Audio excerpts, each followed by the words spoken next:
You casting the NESL Go4LoL Cup number 129. I am just waiting on my co-caster to answer the Skype call. I Spuddington, you're here have with done me? so. There he is, so I am Disciple. I have Spuddington here with me, and we are bringing you the semifinals of NA Go4LoL Cup number 129, and this is going to be VEX over on the left side, and the team that we just brought you last game, ZeBopSquad over on purple. Yeah, so ZBS pulling out a really nice team comp in that last game and really honestly outplaying their opponents almost from the very earliest minutes. They just seemed to have their number. Evelyn wasn't able to make enough stuff happen. They didn't snowball very hard and their roaming was not strong enough. So ZBS played well, had the late game, and then just slowly took advantage after advantage and brought it home. And let's see how the team comps look at the same. It looks like we are going to have Peckenwolf on Oriana once again, and as well as Rosalind on Thresh. But other than that, the team comp is actually coming out a little bit different from ZBS, as Shen, instead of the Zac in the top lane, still has a similar role of building very tanky and just getting in the enemy team, disrupting them, throwing out crowd control and everything. And but the jungler there is definitely going to be very different with a Hecarim instead of a Nasus. Hecarim much more looking for early plays and ganking and mobility, as opposed to focusing a lot more on buff control and just kind of face tanking for his team. Yeah, Hecarim is still a late game orientated jungler, as much as that kind of thing actually exists. I mean, he is very, very strong in that super late game, and if he gets fed, he can definitely use the gold. It's just a case that he's not superlatively strong though in that early game, rather than rather than that he's exactly weak, because he still has that potential to make ganks happen. He still has decent damage and has that knockback effect, but he has to get behind the enemy to use it, and his damage isn't going to really blow your socks off. But if you have a lane that can set him up well, he can really, really do some good work. I'm very excited to see this Ashe Zyra combination coming out here from VEX. A very, very strong comp brought to us by C9, and now we've seen it. Almost every team in North America, besides maybe TSM, has played it. We've seen it over in Europe. I believe we've seen it in a couple places over in Asia as well. And just showing how strong it is, initiating with that Ashe arrow and following up with the grasping roots. And that will prove very difficult for Vayne unless she can abuse her mobility here to hopefully avoid some of that crowd control coming out here from the EX. Yeah, it's one of those things where Ash Zyra is actually probably going to have the early game. If they're allowed to simply straight up 2v2, Ash Zyra is probably actually going to bully around Vayne and Thresh pretty well, because normally what you like to do as Thresh is to harass through the minions with your auto attacks and to force them out of that, to kind of force them away from the minion line so that you can then use Death Sentence. Thing is, Zyra can punish that really, really hard with that Grasping Root, with the Seeds, and Ashe has long auto attack range to punish his auto attack attempts, and Vayne early on just doesn't have a lot, and also is going to have to deal with the long range auto attacks from Ashe. Absolutely. Vayne definitely has a rough time against Ashe until she can grab the Blade of the Ruined King.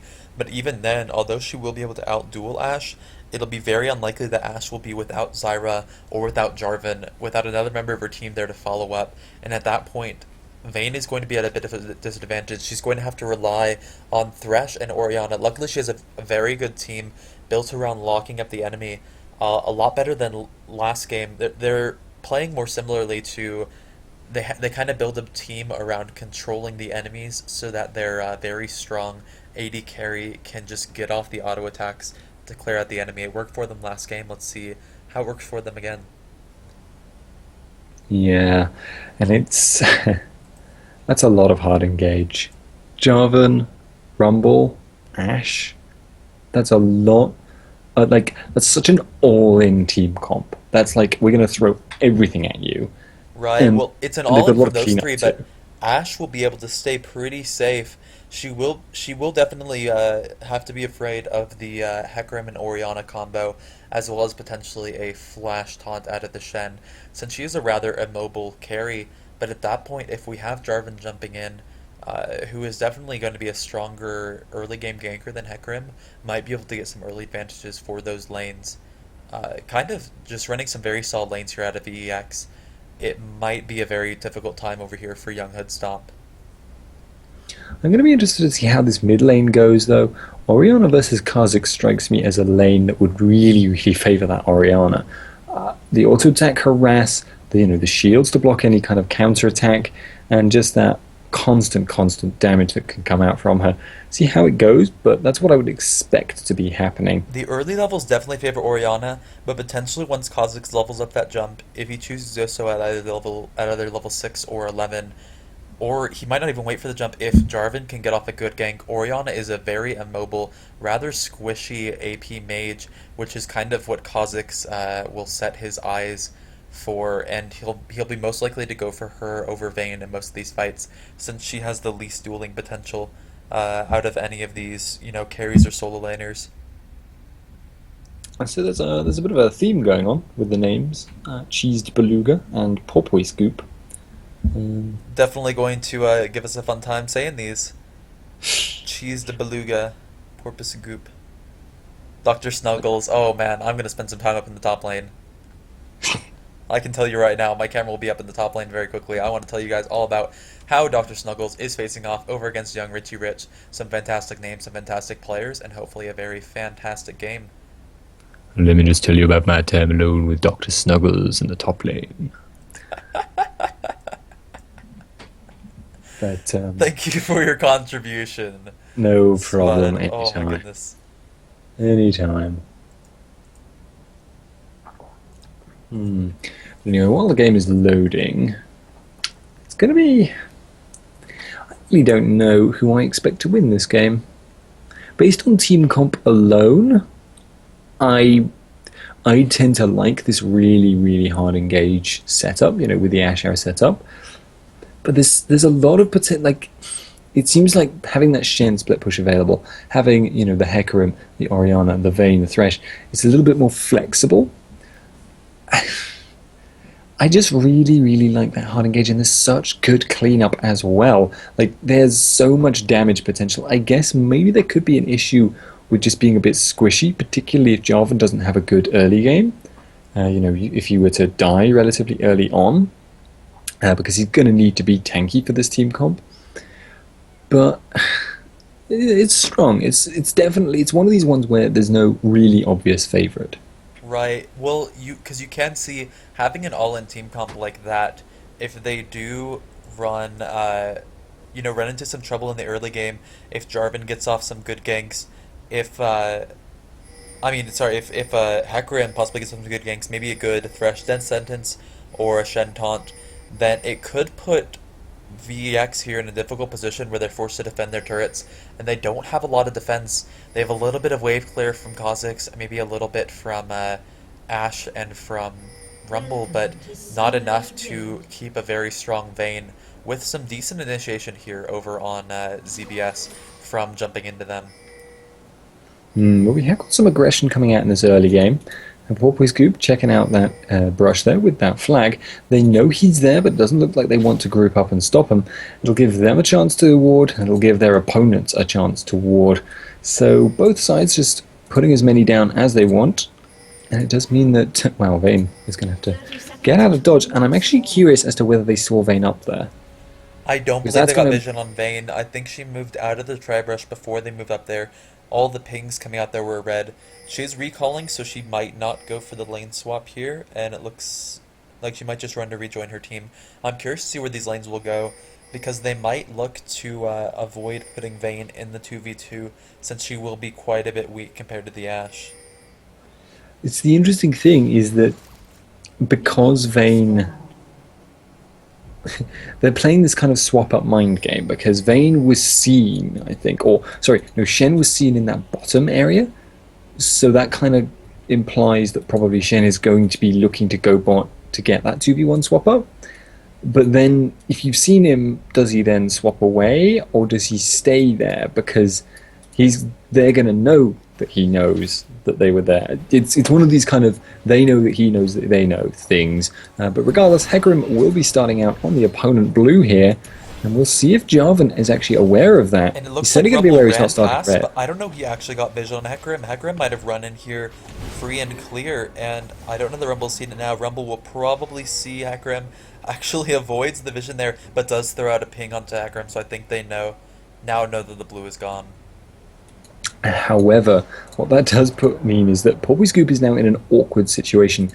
He knows there isn't any enemy vision in this top jungle, and it looks like he's making the right call here. He's gonna... So, Hecarim is expecting Jarvan to rush to his blue to steal it away, but instead he's gone for the red buff here. He should be able to just take that more or less uncontested, even though there should be more pressure coming out here because there's a two-man lane in this top area. But as it happens, he gets the red buff, and that's saving him kind of from a bad situation where normally you would expect the Ninjakin to end up with 3 buffs, essentially. Right, and now that Ninjakin has taken both blue buffs, he will not have an easy time ganking. He's just going to have to farm up these lanes, potentially counter gank this Jarvan, but mostly just get up to level 6, because right now he won't be able to gank well without that red buff that we saw Porpoise Scoop just refresh. Dr. Snuggles in the top lane. Ooh, the knockup lands on the Rosalind, but Porpoise Scoop is going to fall back. A good death sentence out of Rosalind is able to put some damage on Dr. Snuggles, but he's going to actually not even use his potion right now. He did take a Doran's Shield first, which will be very good up against this double range top lane. And let's see how he faces against Shen in these 1v2 lanes. Well, Shen is taking a lot of damage in the spot lane. He can't really afford to stay there much longer. And part He's of the level reason 3. is that Ninjakin is just farming up his jungle, whereas Porpoise Scoop decided to go and help out his lane. With Porpoise Scoop not having a red buff, it might actually be to his advantage to just come and help push out the lane, soak up some experience, and just keep this tower and Richie Rich healthy. The tower has actually fallen down at least a third health. Yeah, well, Ash Zyra is definitely going to push waves faster and be better at sieging towers. They may just end up losing this tower and have Ninjakin look to make plays elsewhere. He is hanging around the mid lane, but looks like he's just going to be stealing away a lot of jungle camps here. Right, he's at the risk of his own life. He's just rushing to level 6 here, I believe. A lot of damage coming down from Cheese Beluga, but he does stay safe. He will be able to recover a little bit of that jungle, but his potions have run out. You probably called this mid lane pretty correctly. Even though Cheese Beluga actually has a little bit of minion advantage, he isn't staying entirely healthy up against Peck and Wolf. Yeah, and I'm a little bit... Oh boy, in the mid lane though. Flash knockup misses, forces a flash out of Peck and Wolf. She doesn't make it over the wall though, and the red buff is coming down. The slow, the flash, and the ignite comes out for the first blood over here to Cheese Beluga. That's going to make this a very rough lane for Peck and Wolf on Orianna. Yeah, he's fortunate in that Orianna can always play defensively. You can always just put an extra point in that shield, look to just farm up defensively, although it does look like Hood Stomp is going to be forced to back away a little bit. So, you know, you can always farm and you can always be relevant on Orianna, regardless of how poorly the lane goes initially. He's not going to be dominating, though, most likely. Kha'Zix's almost at 6. He's going to be really, really scary after that point, although I'm surprised he's not going back at the moment, given how little mana he's on. Right, and although he doesn't have the opportunity to potentially kill Peck and Wolf 1v1, if they get another solid gank out of Porpoise Scoop, or if he roams to another lane, he'll be a very, very heavy potential threat. Just picking up those double long swords, going for the Brutalizer soon. And while we're talking about that, the bottom turret goes down. Richie Rich not able to defend that, and a big advantage coming out here from VEX just in the first 6 minutes of the game. Yeah, and actually they're getting aggressive on this top lane, looking to continue pushing this out. And it's just really, really difficult. Dr. Snuggles may be overcommitting here. Dr. Snuggles does take a Silver Bolt proc to the face, and does have to run away after overheating. Porpoise Scoop is going to be left to defend this, and Hood Stomp is doing a solid job, but has only taken this turret down halfway, where Ashe and Zyra are actually going to look to rotate top, and just work on defending that. Alright, so the question now is, has Vayne gotten enough farm She is going to go back right now. Has she got enough farm to be able to now 2v2 against Ashe and Zyra effectively? Because she is going to be the stronger straight up fighter. With that, if she, depending on what she chooses to build here. But it actually looks like she's going bot. And she brought a BF sword, which might actually be going towards a Bloodthirster. She is maxing that tumble, which makes it most likely for the Bloodthirster max, since she does get percentage of her bonus AD onto every tumble proc. And that could be how she's looking to trade in these lanes. The problem is, though, she's forcing Shen into that 2v1 situation again, and although she... Oh, well, but the top lane ultimate now. from Shen is coming on to Ninjakin. He ults into the lane. They're putting a lot of damage on Ashe. He's not going to be escaped from this. And an excellent gank from Ninjakin coming in with that Shen on top of him. Ninjakin did rush that 6, like we called earlier, and that proved very effective for them. Now Richie Rich is going to have some free farm up in this top lane.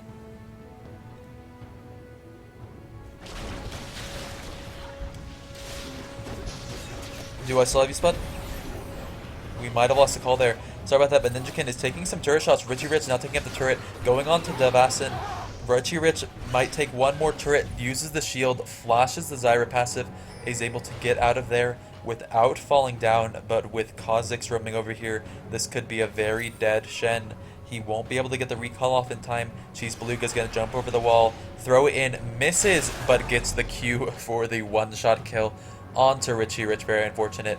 If you just give me a minute, I'm going to I am here, actually, as it happens. You are here. Sorry, I didn't hear you for a little bit. No, that's understandable, considering I'd muted my mic. As... yes, We have Spud back, not to worry, guys. Now Evan RL is having to defend the spot lane against Rosalind and Headstomp, and he won't be able to. An excellent series of plays coming out from ZBS brings the gold back to within about 700. Yeah, so I didn't like their play at the time when they put the Thresh and the Vayne back to that bottom lane. But as it's happened, it's worked out pretty well for them. They've been able to, and it all kind of hinged on Hecarim getting that successful gank off at the top lane. They were able to stop the Ashe Zyra push up there, and because there was so much commitment, oh boy, the mid lane. But regardless, because there was so much commitment, and actually now in bot lane as well. And down in bot lane as well, the box goes down. Evan RL is just duking out against Hoodstop. One more auto attack, it's a Silverbolt proc, and Vayne does fall down to Devassin. Now Rosalind and Devassin, the support wars battling it out, gets the snare onto Rosalind. Let's see what Rosalind can do if he can land the flay to keep Devassin off of him. But he's just on such low health. He jukes around through the bush. Devassin is running around to the entire other end, but we do have Dr. Snuggles over here coming in. Rosalind might be able to go for the execution before Dr. Snuggles is able to get in here. We might see him throw out the equalizer, yep, just to make sure he gets the kill. Yeah, and I'm a little bit surprised that Hecarim there bothered to kind of head down there as if he was going to help. He could have just shoved in that mid lane and probably cost, Kha'Zix a little bit of farm. As it happens, though, a very minor complaint.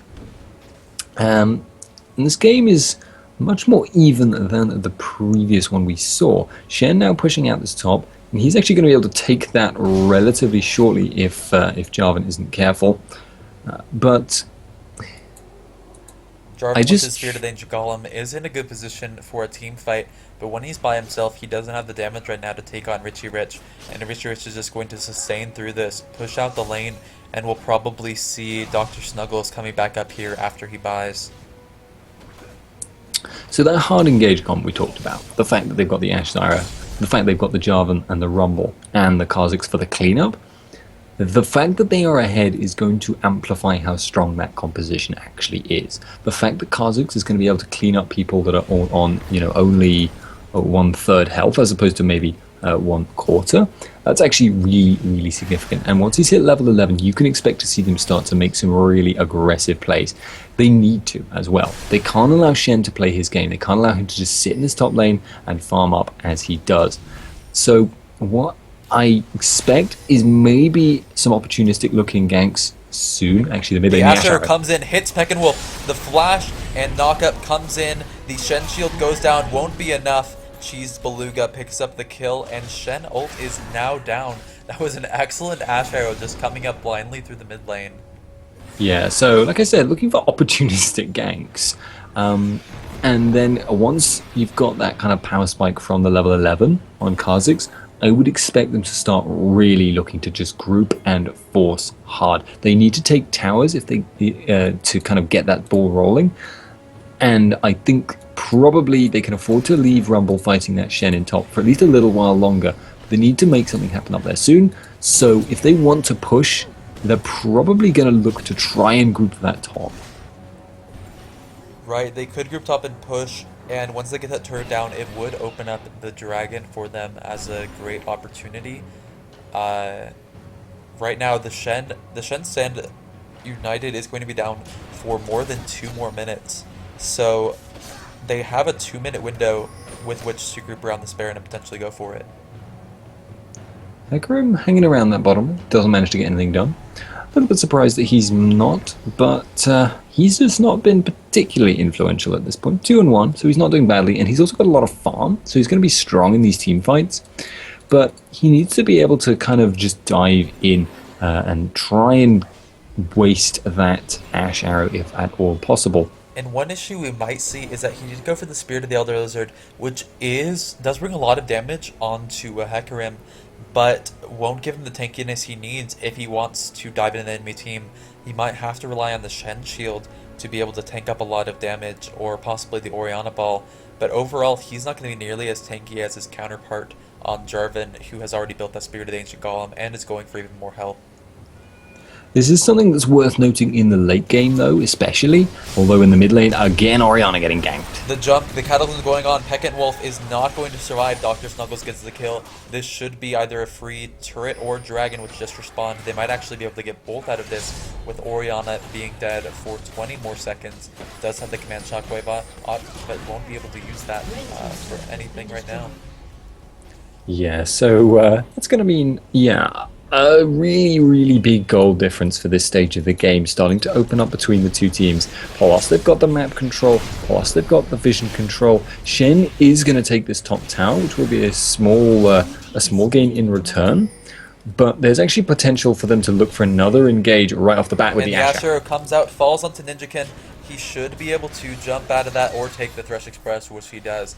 The Equalizer coming out in the jump from Kha'Zix, putting a lot of damage. The Flame Spitter and Ignite is going to take down Ninjakin, but Rumble is going to fall down in response, going over to Rosalind. Rosalind is in bad position now, goes down to to Kha'Zix, gets the jump reset, and puts a lot of damage into Peckinwolf.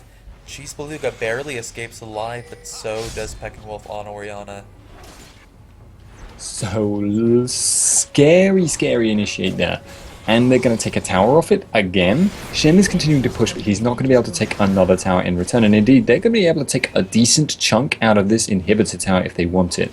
Actually looks like they're kind of dithering over whether they do or not, because you have to be careful about overcommitting because of Baron. But they should be able to just take a decent amount of health off that and then leave for free. That's really, really not good for oh, actually, are they going to go for this? ZeBopSquad continuing to chase. Hecarim is strong over the long-term chase, but no. So, what I want to say is essentially, you've always got to be so careful against this team comp, because there's multiple avenues of initiation. You saw it before. They used the Jarvan, they used the Kha'Zix kind of stuff to set up that gank on Orianna. Then they went to Dragon, and then they went right back in for another initiate with the Ash Arrow. Right, some very strong combinations coming out of this. And even though it felt like that last fight felt kind of sloppy, felt like they overextended, but they were able to fight in such a good position that immediately after they could switch their attention to that inner turret, take it down, and then get half of the inhibitor turret down. So if they can keep making plays around the key objectives like that and then take them immediately after, then they're just going to be able to snowball this game, and it's going to be up to ZBS here to really either get a better team fight for themselves, see if they can get a 4v5 with that Shen split push, or just fight away from those objectives so that even if they do lose a member or two, it won't enable VEX to be able to grab a turret directly after. Red team's turret has been destroyed. Grabbing the fourth turret of the game there, bringing it up to a 5,500 gold lead. It's just this continual push, and they also have really good skirmish potential on this comp. I really, really like how well they're running it as well. Kha'Zix is a huge threat, and no one can really afford to go solo into the jungle to get that vision control to avoid being outmaneuvered. So it's a vicious cycle right now. However, the death sentence is not going to lead to anything, and if this inhibitor turret falls, that's probably the inhibitor as well. And so we have the jump coming out from Ninjakin along with the Shen ultimate. Ninjakin falls very low. The Ash Arrow hits him square. The Equalizer is on most of ZBS here. And VX Perfect Scoop jumps out, but then Dragon Strikes back in. Death Sentence lands onto Zyra, pulls her back into the turret. And that was actually a team fight win.